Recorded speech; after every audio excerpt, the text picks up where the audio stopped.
Awungijwayele kabi. Angikwazi angimazi itadenzi izolo lo. Awuyazi?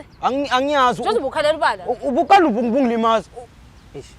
Kuyabanda akho lutho. Angijwayela wena. Siyahamba la.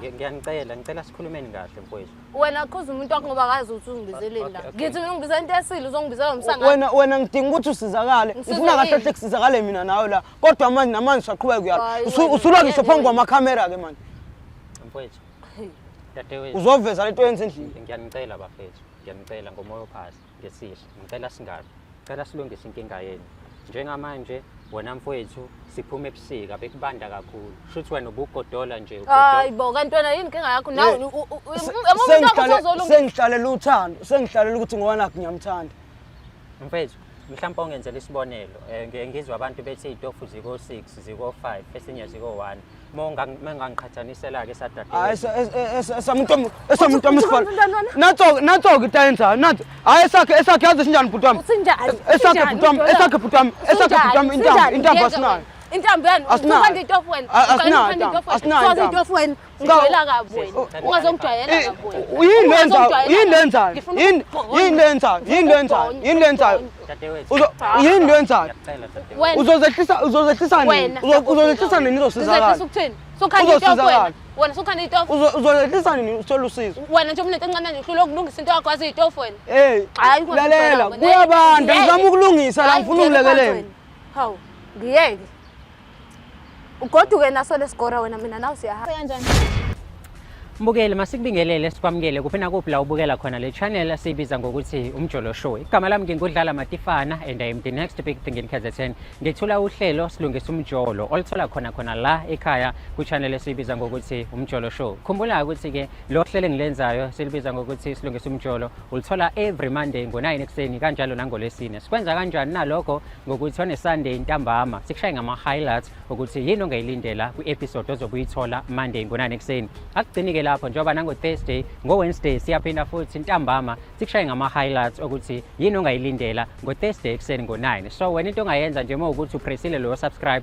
uzothola notification ezokutshela ukuthi ama highlights avela nini kanjalo ke ne-episode full episode uzoyithola nini. Akugcinike lapho nawe siyakucela ukuthi ube ingxenye yayo le channel ngokuthi ukwazi ukusubscribe ulike uphinde futhi ushare yona le channel esiyibiza ngokuthi umjolo show. Asikukhumbuzise futhi ukuthi ungakwazi ukupressa lela button elilapha ezantsi elibhalwe thank you. Uma wenza lokho uzobudonate to us ukuthi ke sikwazi nathi ukuthi siqhubeke le channel ikwazi ukuthi ihambe iye phambili. Asikukaleli ukuthi udonate ngento engakanani. Wena wazi amandla akho nokusupporta nje. Ungaphinda futhi ke uthole exclusive content yayo le channel ngokuthi ujoin membership yale channel ukwazi ukuthi uthole izinto kuqala abanye abantu bengakakwazi ukuthi bazithola. Akugcinike lapho asiphinde futhi sikhuze abantu abathatha umsebenzi wethu bakithi bawuposte einkundleni zokuxhumana. Kurong kakhulu lokho ukuthi abantu bakwenze. Mhlawumbe umunye uzoyibuza ukuthi why kurong ngokuthi thina asikabi nawo ama sponsors njengamanje. So sizwa uYouTube ukuthi sikwazi ukukhokhela ama production asenzela lo msebenzi nasishuthayo.